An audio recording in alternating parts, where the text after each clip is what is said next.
It was 6:42 a.m. when she pushed through the glass doors of the Benton County Sheriff's Station, barefoot, shaking, and drenched in blood that wasn't hers. The front desk deputy, a veteran of 20 years, froze mid-sentence. He'd seen domestic calls gone bad, crash survivors, even meth lab explosions. But never this. A woman in a torn nightgown, streaked from neck to ankles in something deep and dark, whispering only one word. Help. She was mid-30s, early 40s maybe. Her hair matted, a cut blooming across her forehead. The blood wasn't clotting. It was smeared, sticky, layered. She looked like someone who'd crawled through a massacre. The deputy rushed forward, catching her as her knees gave out. "Ma'am, are you hurt? Is there someone else?" She interrupted, voice rasped raw. "My husband, he's gone." That morning, October 17th, 2014, began one of the most haunting missing person cases Benton County had ever seen. When Detective Ron Avery got the call, he was pouring his second cup of gas station coffee. He'd been on homicide for 15 years, though Benton wasn't the kind of county that saw much of it. Small towns, long drives, and neighbors who waved, even when they hated you. He heard the dispatcher's tone first, the careful, measured kind. Something bad, something messy. By the time Avery reached the station, the woman was in an exam room, wrapped in a gray blanket. A nurse was dabbing at her temple. Her hands trembled every time she reached the woman's skin. Her name was Claire Hensley, 38, resident of Maple Creek Road, about 15 miles north. Married to Ethan Hensley, local contractor, 42. No criminal history, no active disputes. Neighbors said they were the quiet couple with the nice porch lights. But that morning, the sheriff's floor smelled faintly metallic. They photographed the blood on her hands, her arms, her hair. It was thickest around her right shoulder, streaked where she'd touched her face. She claimed she didn't remember how she got it on her. According to her statement, fragmented. At first, she'd woken up around 4:30 a.m. to the sound of rain and her dog barking. Ethan wasn't in bed. She found the back door open, the porch light swinging in the wind. When she stepped outside, she saw what looked like drag marks near the gravel. She followed them for about 20 yards before realizing they weren't just mud. Then everything went black. She said she woke up beside her SUV, engine running, headlights cutting across the fog. Her phone was missing, the driver's door open, and Ethan, gone. "I drove," she said, staring past the camera. "I didn't know where. Just here." At 8:17 a.m., crime scene techs reached the Hensley property. A modest two-story home off County Line 6, acres of tall grass, a rusted mailbox, and a porch swing still moving slightly in the wind. The drag marks were real. They led from the back steps toward the tree line, parallel lines in the damp dirt, one deeper than the other. At the end of the trail, a pool of blood, wide as a tire, soaking into the gravel. No sign of Ethan. No weapon. No struggle inside the house, except a shattered picture frame in the hallway. Family photo. Claire and Ethan at a lake, smiling, his hand around her waist. The techs noted something odd. 2 coffee cups on the kitchen counter, both half full, both still warm. Detective Avery watched from the edge of the property, arms crossed. He'd been doing this long enough to know when something didn't line up. The woman's hysteria, sure, it felt genuine. But the timing, the distance she drove before calling 911. That didn't. Around noon, the rain stopped. The fog didn't. They brought in the dog unit. Bloodhounds traced the scent along the creek bed behind the property, then stopped near a patch of disturbed soil, as if someone had slipped in the mud and gotten up again. There, wedged beneath a rock, they found a torn piece of plaid fabric, matching Ethan's flannel shirt from the last photo posted on his social media 2 nights earlier. By late afternoon, Claire had been transferred to the county hospital. The doctors cleared her of physical trauma, except for a mild concussion, but the forensic team was already swabbing under her fingernails. The blood on her clothes? DNA confirmed within 24 hours. It was Ethan's. The sheriff held a press briefing that evening. "Mr. Hensley is missing under suspicious circumstances," he said, reading from the podium. "We're pursuing all leads and treating this as an active investigation." What he didn't say: no one had seen Ethan alive after 9:15 p.m. the previous night. His phone pinged once off a tower 5 miles south, then went dark. And Claire, despite her dazed demeanor, hadn't called for help until nearly 2 hours after sunrise. The media caught wind by morning. "Blood-covered wife claims husband missing," splashed across local headlines. Neighbors described Claire as polite, but distant. A few mentioned arguments in the past months, muffled shouting, slamming doors. Nothing unusual for a couple that had been married 15 years. A former co-worker of Ethan's told reporters he'd recently been stressed out over something at home. Detectives pulled their phone records. Ethan had texted a friend around 10:43 p.m. "Can we talk tomorrow? Something's not right." No reply. That message would become one of the case's most haunting clues. Over the next 3 days, search teams scoured the nearby woods. Volunteers, deputies, even off-duty firefighters. They combed through every ditch, every creek bed, every deer trail for miles. They found nothing. No body, no clothing, no footprints after the drag marks stopped. But on the 4th day, a fisherman reported something snagged near the bend of the Maple Creek River, brown tarp, heavy and sinking against the current. Inside, they found rope fibers and one of Ethan's work gloves, the initials EH, faded on the wristband. When they told Claire, she collapsed. Not in that cinematic, staged way. More like her bones stopped obeying gravity. Still, the inconsistencies grew. Forensics found no fingerprints but hers on the back door. No forced entry. No foreign DNA in the house. The blood pattern on her clothes didn't match her story of kneeling beside him. The spatter was too fine, too wide, suggesting proximity during a blow, not after it. Avery sat across from her during the second interview. The camera hummed faintly. She looked exhausted, face pale under the fluorescent lights. He slid a photo across the table. The drag marks, the gravel soaked red. "Can you tell me, Claire, what happened between you and Ethan that night?" Her eyes flicked to the photo, then to her own hands. "I told you," she whispered. "I woke up, and he was gone." Avery leaned forward. "I think you know more than that." Silence. Then, the faintest tremor in her voice. "You don't understand.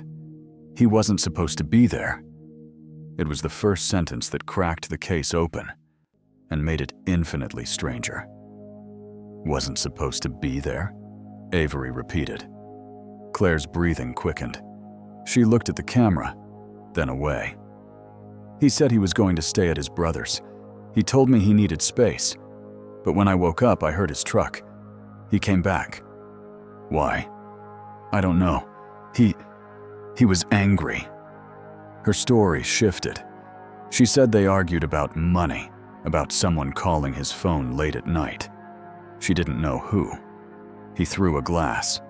It shattered near the sink. Then he walked out. She followed, yelling. That's when she blacked out again. When she woke up, he was gone. Do you remember holding anything? Avery asked. No. Do you remember blood on you? She hesitated. Only after. The county prosecutor reviewed the tape twice that night. Every word she said, every pause. He wanted to charge her, even without a body. But Avery wasn't convinced yet. Something felt off. When he revisited the scene under moonlight 2 nights later, he noticed something the forensic team had missed. A narrow indentation near the fence line, about the size of a footprint. But not just one. A second, smaller set beside it, as if 2 people had been standing there, watching. He called it in. They dug. Just below the surface, a discarded burner phone, waterlogged but recoverable. The SIM card traced back to a prepaid number bought 2 weeks prior, under a fake name. And the last call made from that phone? Ethan's number. At 11:09 p.m., Avery's gut twisted. It wasn't just domestic anymore. Someone else was involved. He pulled Ethan's financial records. Over the past 3 months, there were withdrawals, large ones, from a Yahoo joint account. Nearly $18,000 missing. The funds were transferred to a new account under C. Rivers. Claire's maiden name was Rivers. When confronted, she didn't deny it. I was trying to protect us, she said quietly. He was going to lose everything. What do you mean? He owed people money. People you don't cross. That revelation sent Avery down another trail. One that led far from the image of a quiet marriage on Maple Creek Road. Ethan's contracting business had tanked the previous year.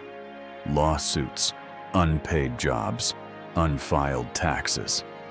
But there were also unexplained deposits, small, frequent, from names that didn't appear on any payroll or invoice. Cash laundering, payoffs, something worse? As Avery pieced it together, another pattern emerged. Ethan had been working part-time renovating a lakeside cabin, property of a local businessman named Donnie Kepler, rumored to dabble in less than legal activities.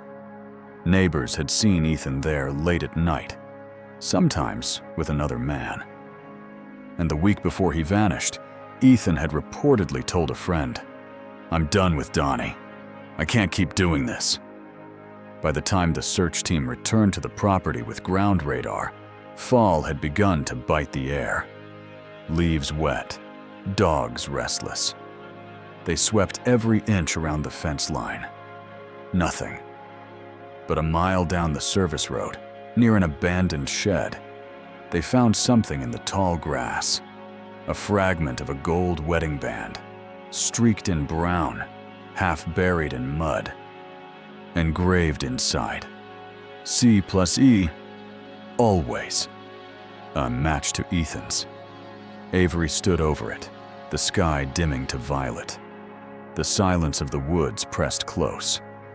He pocketed the evidence bag and looked back toward the Hensley house. From that distance, with the porch light flickering again, it almost looked like someone was standing in the upstairs window. At 2 a.m., the phone rang in the station. It was the night nurse at Benton County Hospital. Claire was gone. Security footage showed her leaving the building barefoot again, hospital gown under a coat, clutching a brown envelope. The timestamp, 1:13 a.m. She didn't take a car. She didn't call a cab. She just walked out into the fog. The same fog that had rolled in the morning her husband disappeared. By dawn, there was no trace of her either. When Avery arrived back at Maple Creek Road, he stood in the driveway a long time before going in. The wind was colder that day. The sky the color of wet ash. The blood had long since been cleaned, the drag marks washed away by rain. But inside the living room, he noticed something no one had before, a faint metallic smell coming from the floor vent. He knelt, pried it open. Inside the duct, wrapped in a towel, was a single photograph. A man, maybe late 40s, standing beside Ethan's truck. The same truck still missing. Written on the back in smeared pen. "Find him before he finds me." Avery stared at the message, the air in his lungs turning cold, because the handwriting, it wasn't Claire's, it was Ethan's, and the photo was taken 3 days after he was supposed to have vanished. The photo changed everything. For weeks, detectives had been chasing a single storyline, that Claire might have harmed her husband, that guilt had driven her into hysteria. But that photograph, Ethan standing beside his own truck, alive after the night he'd allegedly disappeared, tore the entire narrative apart. The timestamp on the photo, etched faintly in the corner, read October 20th. 3 days after the blood-soaked morning, Claire stumbled into the station. And the background, a gravel lot with a rusted sign that read Lakeview Boat Storage, wasn't anywhere near Benton County. It was nearly 70 miles east, across state lines in Missouri. Detective Avery stared at it under the station's fluorescent light, the edges of the print curling upward. Whoever took it had been close, maybe 10 feet away. The angle was candid, low, like someone hiding behind a car door. And Ethan's expression? Not fear, not anger. Something stranger. He looked like a man waiting for someone. By morning, Avery and his partner, Detective Lila Mendez, were already on the road. The Lakeview Boat Storage lot sat off a quiet highway near the Truman Reservoir, a place mostly used by fishermen and locals with cheap pontoon boats. It had that forgotten smell of fuel and stagnant water. The manager, a retired trucker named Roy Bennett, remembered Ethan. "Yeah," he said, squinting against the sun. "Came by around the 20th, asked about renting a storage unit. Didn't have his truck with him then. Said he was waiting on someone to meet him. Never came back." Avery showed him the photo. Roy nodded. "That's him. He was clean cut, polite. Little nervous, maybe." "Did he say who he was meeting?" Roy thought for a moment, chewing on his lip. "A woman. Said she was bringing some paperwork." Mendez and Avery exchanged a glance. They canvassed the area. The lot backed up to a wooded strip that led down to the reservoir's edge, still half flooded from recent rains. A few old aluminum boats sat turned over in the mud, their paint peeling like old scabs. About 50 yards down, they found a crushed cigarette pack and a red lighter. Both waterlogged, both useless. But near the tree line, something else. Tire tracks, shallow and fresh despite the weather. The treads matched Claire's SUV. The sheriff's office back home confirmed her vehicle was still missing. So the story twisted again. She hadn't fled randomly from the hospital. She was heading somewhere, maybe back to the same place Ethan had been seen. Avery knew this kind of unraveling well. A clean domestic case never stayed clean. He revisited Ethan's burner phone records. The 11:09 p.m. call to Ethan's number wasn't the last one. A second ping showed up 40 minutes later, hitting a tower just outside a rural diner called the Rusty Fork, about 12 miles east of the storage lot. The diner had cameras, grainy, mounted under the awning. The footage showed a dark SUV pulling in around 11:53 p.m. Two figures inside, one tall, male, one shorter, female, hair in a loose bun. The pair sat in the car for 7 minutes. No one got out. Then the headlights blinked twice, like a signal, and the SUV pulled away toward the back road leading to the lake. Neither came back. By now, the missing husband case had become a two-state investigation. Local news began running it as the blood-covered wife mystery. They showed the photo of Claire walking into the station, side by side with Ethan's smiling work ID. Talk radio speculated everything from affair gone wrong to cult activity. The sheriff's office stayed silent, but internally, the tension was thick.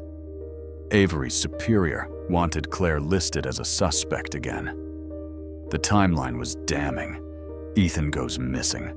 Claire shows up covered in his blood, then vanishes days later with evidence surfacing that she'd met him afterward.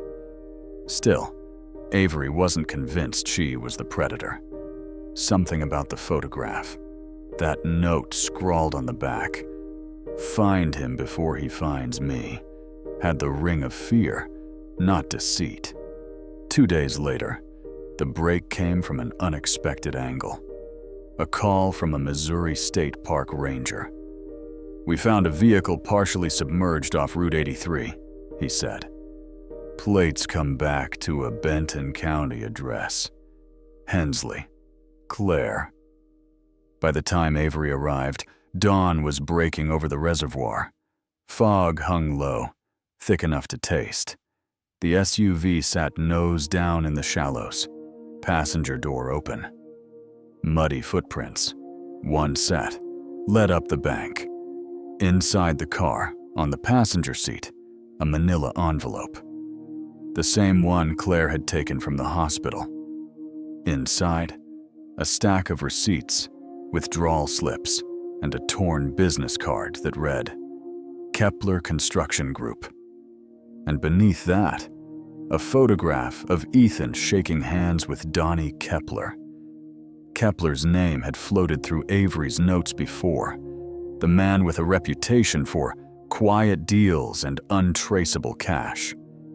He'd been investigated years back for money laundering, but walked free every time.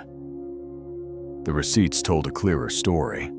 Over 3 months, Ethan had funneled tens of thousands from his failing business through Kepler's projects, phantom invoices for materials that never existed. A laundering scheme, pure and simple. But the last receipt, dated the week before his disappearance, had a note scribbled in Ethan's handwriting. "He wants more. If I don't pay, he'll make it look like I ran." Avery looked up from the paper toward the mist-shrouded water. "He was trying to get out," he murmured. And Claire, maybe she knew. Maybe she was caught between protecting him and protecting herself. That afternoon, detectives obtained a warrant for Kepler's property, a sprawling lakeside estate lined with heavy security cameras. Kepler met them at the gate, flanked by lawyers. Bald, barrel-chested, mid-50s. The kind of man whose handshake always came with a warning.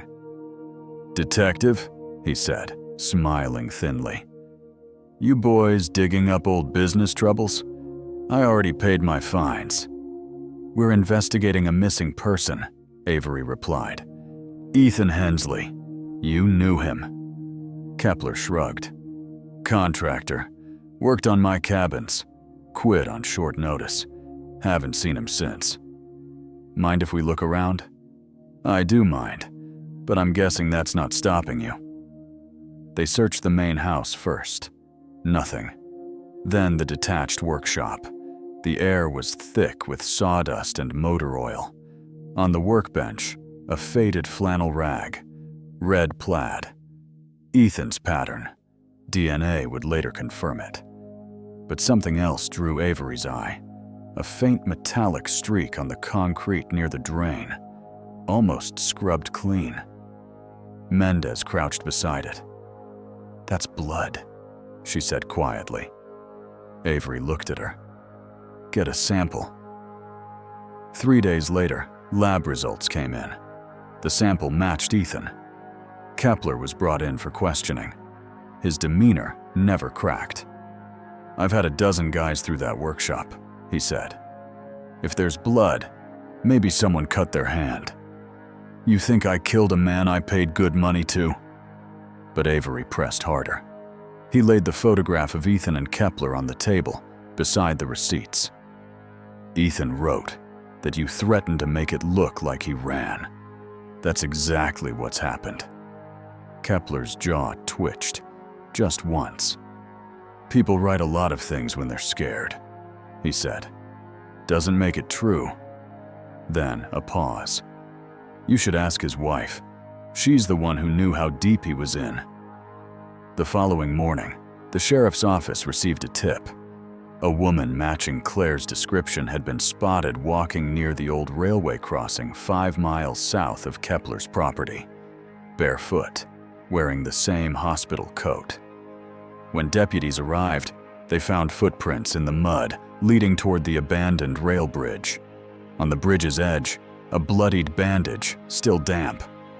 But no Claire. The current beneath the bridge was fast that week, swollen with autumn rain. For 2 days, they dragged the river. Nothing surfaced. Avery hated open endings. Cases without closure festered. And this one, with its spirals of deception and love and fear, was eating through him. Weeks turned to months. The leaves fell. The headlines faded. The case grew colder. Then, in February 2015, a hiker cutting through the woods near Truman Reservoir stumbled upon something half buried in the frost. A canvas tarp, shredded and stiff.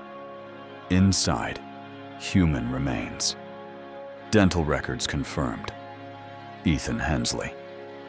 The cause of death, blunt force trauma to the skull. The time of death, consistent with the night he was reported missing. But the most chilling detail wasn't the wound. It was what they found in his pocket.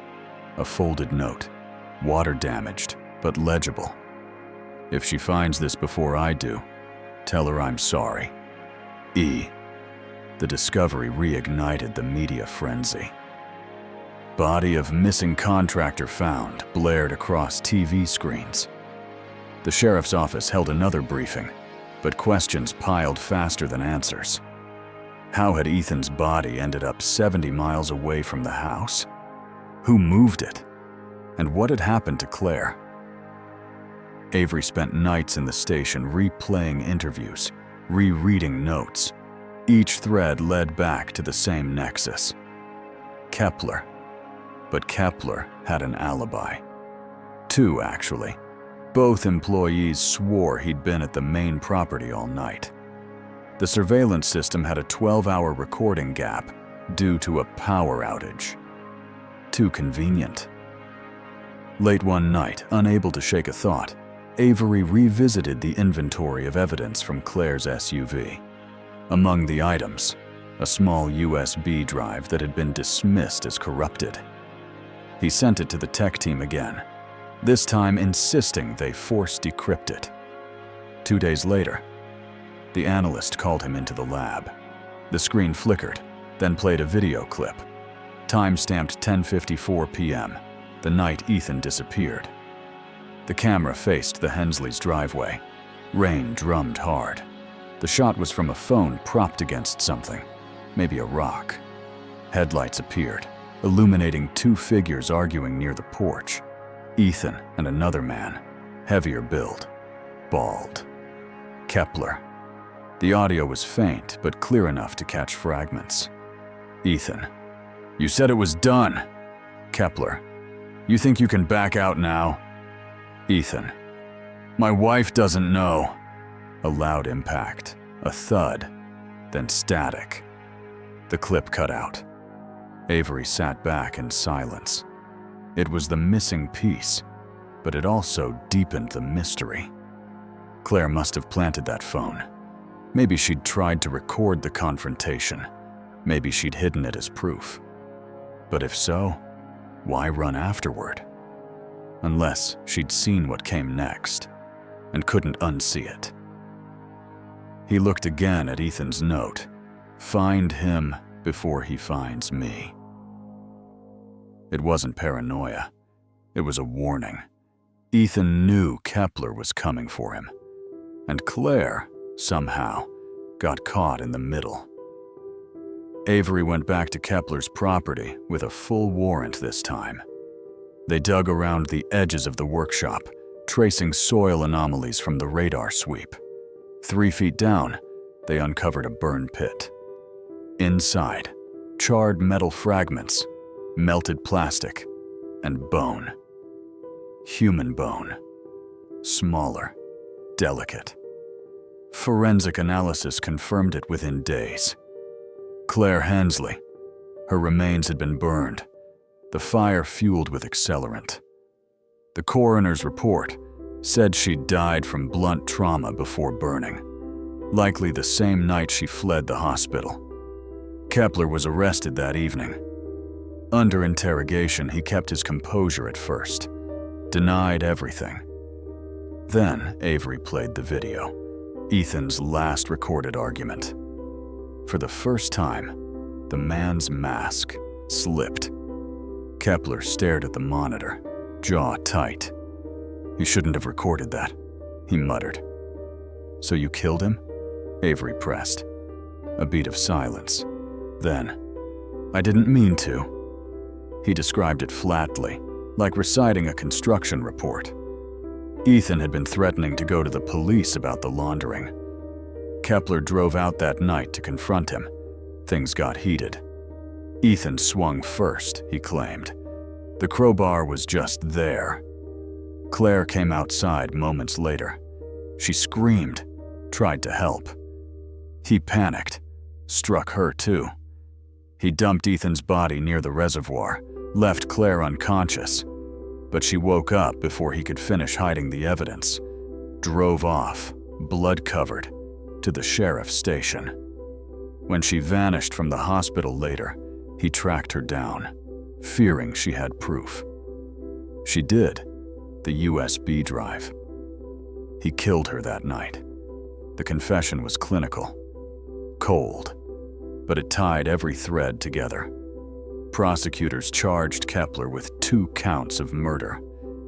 He pled guilty to avoid the death penalty. At sentencing, Avery sat in the back row of the courtroom. The judge read the terms. Life without parole. Kepler didn't look remorseful, just tired. Avery thought of Claire's last walk into the fog, barefoot and shaking. Of Ethan's final plea written on that note. Of how 2 people, caught in the orbit of a greedy man, had been pulled apart until nothing was left. Months later, Avery visited the Maple Creek property one last time. The house had been sold. New owners, fresh paint, wind chimes on the porch. But the creek still sounded the same. He stood there, listening. The air was quiet now. No more sirens, no more whispers. Just the soft hum of crickets and wind through the grass. He thought about all the stories that never make it to the headlines. The ones where love curdles into fear, where good people make one wrong alliance and everything unravels. As he walked back to his car, he looked once more toward the upstairs window. For a moment, he swore he saw a faint reflection, a woman's silhouette, still watching, still waiting for someone who'd never return. He blinked, and it was gone. If you liked this story, please subscribe to the channel for more true crime mysteries.